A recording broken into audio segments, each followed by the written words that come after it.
Hermanos, hermanas, soy el Padre Eduardo Chávez, de aquí de la Basílica de Guadalupe. Soy miembro del Venerable Cabildo del Santuario de Santa María de Guadalupe.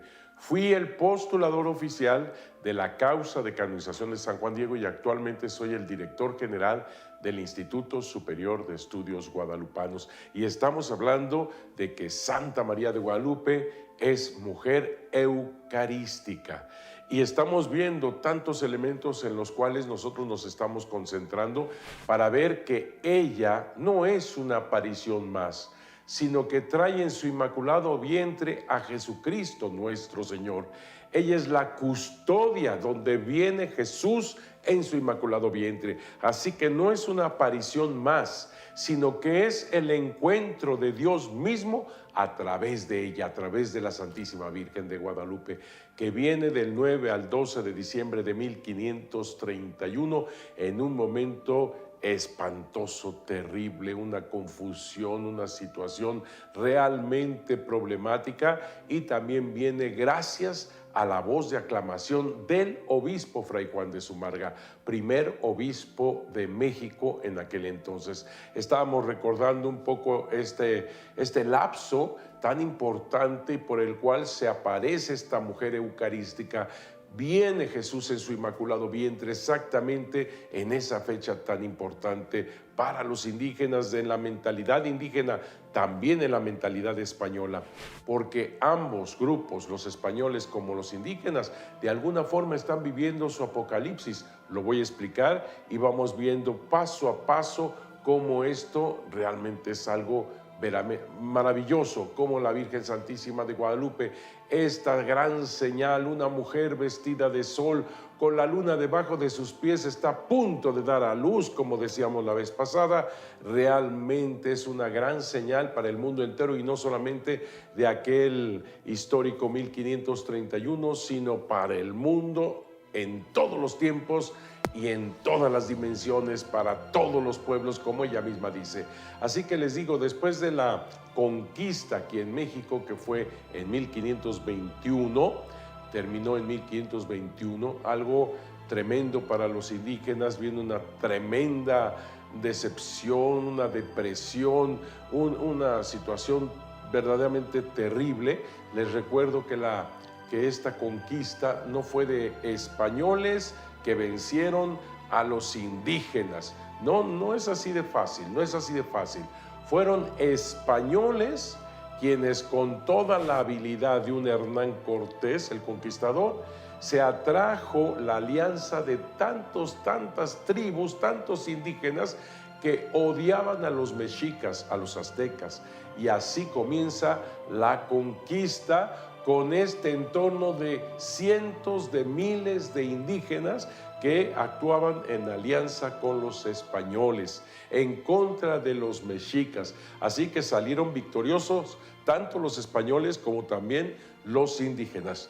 Así que fueron momentos tremendos esa situación, en donde, claro, estoy acortando porque no se trata de ver aquí la conquista en sí, sino con respecto a la Virgen de Guadalupe, y plantearles cómo los indígenas estaban en una situación tremenda para 1531. Estamos en 1521, 10 años antes de la aparición, donde se dan todas estas situaciones de la conquista. Cuando a mitad de conquista, cuando están llegando más españoles, que incluso venían a tomar prisionero a Hernán Cortés, venía con ellos un esclavo negro, alguien que les ayudaba, de origen africano seguramente, pero traía la viruela. La viruela mató la mitad de la población indígena.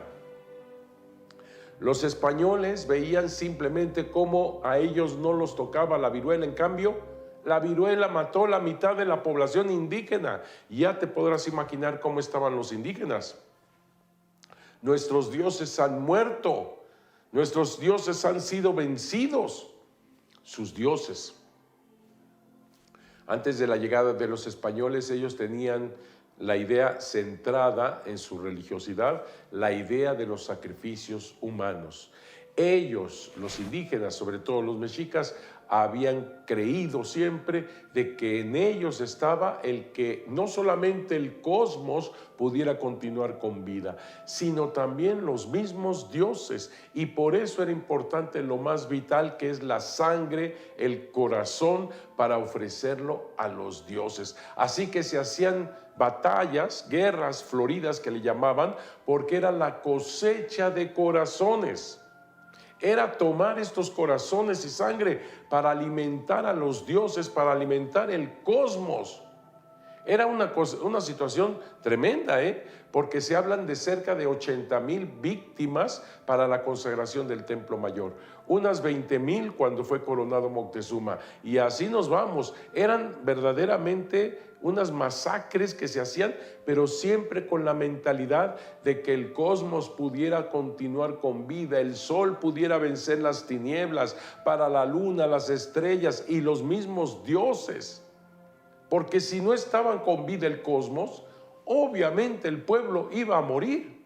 Por eso era tan importante estas guerras floridas, como le llamaban.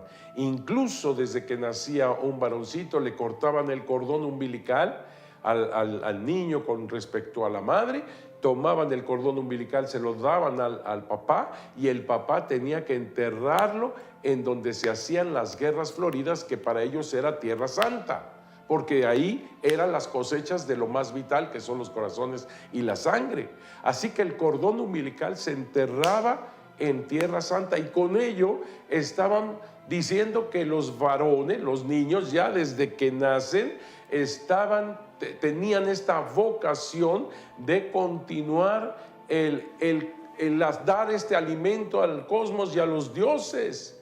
Ese era el significado de su vida, el poder provocar la vida misma a los dioses y al cosmos. ¿Te das cuenta? Si era niña, le cortaban el cordón umbilical y se lo entregaban a alguna señora, a la misma mamá, y lo enterraban dentro del hogar en lo más sagrado, que es el fogón. A mí me llama mucho la atención esto del fogón. ¿Por qué? Porque ese fuego que ardía en el hogar había iniciado desde la toma del fuego en el fuego nuevo, en un momento sumamente importante como es el solsticio de invierno. En el solsticio de invierno se hacía el fuego nuevo. Te recuerdo que el solsticio de invierno, para aquel calendario juliano que regía antes de 1531, es un calendario en donde estaba equivocado por 10 días. El solsticio de invierno de aquel calendario caía nada menos que el 12 de diciembre. Ya me estás entendiendo por qué estoy tomando en cuenta esto. El 12 de diciembre, solsticio de invierno. Actualmente alguien me dirá, no padre, se equivoca, el solsticio de invierno actualmente es del 21 al 22 de diciembre. Y yo te diría, estás bien, porque lo estás viendo en el calendario gregoriano, que es el actual calendario que nos rige, porque se corrigió el calendario juliano en 1582. El 5 de octubre, que será el 15 de octubre de 1582, se corrige el calendario tomando el nombre del papa de aquel momento, que era Gregorio XIII. Por eso es el calendario gregoriano el que actualmente nos rige, y por eso el solsticio de invierno es el 21 al 22 de diciembre. Pero en aquel tiempo era el 12 de diciembre, solsticio de invierno. Se hacía el fuego nuevo, se tomaba este fuego nuevo con 4 palos que hacían uno solo, 4 ocotes que hacían uno solo, 4 sacerdotes. ¿Te estás dando cuenta? 4, 4, 4, porque para los indígenas es sumamente importante el número 4. En una perfecta inculturación que hace la Santísima Virgen de Guadalupe, solamente te recuerdo, ella aparece el 9, 10, 11, 12 de diciembre, 4 días. O sea, la Virgen de Guadalupe está en lo más profundo de la inculturación de una cultura como la mexica, como la azteca, como la cultura mexicana, porque en todos sus ámbitos tenían este número 4 como lo más importante, ya que ellos pensaban que todo había surgido en 4 movimientos, 4 terremotos.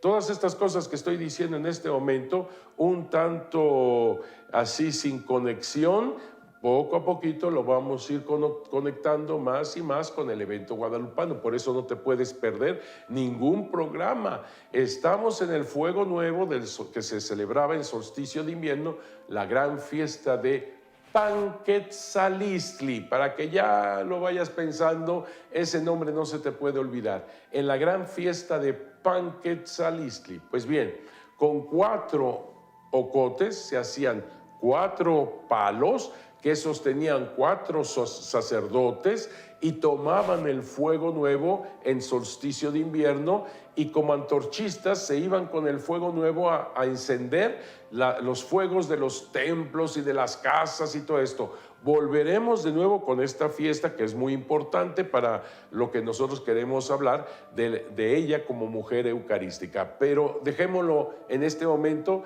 Estamos en el tiempo en el cual los aztecas vivían en este tipo de costumbres de tomar el fuego, llevarlas a los hogares, y en los hogares se encendía el fogón. Por eso dentro del hogar el fogón es donde está el lugar más sagrado, porque ese fuego comenzó tomándose del fuego nuevo en solsticio de invierno, cuando el sol tiene que vencer las tinieblas. Por eso es muy importante ese lugar dentro del hogar indígena. Por eso el cordón umbilical de la niña tenía que ser colocado dentro del lugar más sagrado de la casa, que es donde está el fogón. Y así esta niña también tenía este propósito en la vida de cuidar ese fuego, que es el anuncio de que el sol nuevamente puede surgir, vencer las tinieblas, y ellos tienen nuevamente el gozo, la alegría de que un siglo indígena, 52 años, un siglo indígena, pudiera todavía el sol surgir y ellos tener vida. Esto era lo que se creía. Lógicamente, en la conquista, cuando ven los sacrificios humanos, los españoles, tanto los misioneros como los conquistadores, prohibieron todo sacrificio humano. Se acabó. Es espantoso para los españoles ver todo esto, cómo se masacraba tanta gente. Tú nada más imagínate, en los altares sanguinolientos aquellos, donde se agarraba la sangre y el corazón para ofrecerlo a los dioses. Terrible, terrible. Por eso tanto los conquistadores como los misioneros quitaron los sacrificios humanos, obviamente a la fuerza, a la fuerza. Te recuerdo que esto lo hacían todos los indígenas, no solamente los mexicas. Por lo tanto, esto fue una gran depresión, no solamente para los vencidos, en este caso la tribu mexica, sino prácticamente para todos los indígenas, ya que todos estaban en el mismo pensamiento. Pero ahora, con esta guerra cruenta de la conquista, ellos tenían que ver también por este nuevo Dios. Un nuevo Dios que trajeron los extranjeros y que efectivamente era sumamente terrible para ellos, porque había vencido a sus dioses. De esto volveremos a hablar en el siguiente programa. Muy interesante, no te lo puedes perder, cómo la Virgen de Guadalupe entra hasta la sangre y el corazón de todos nosotros.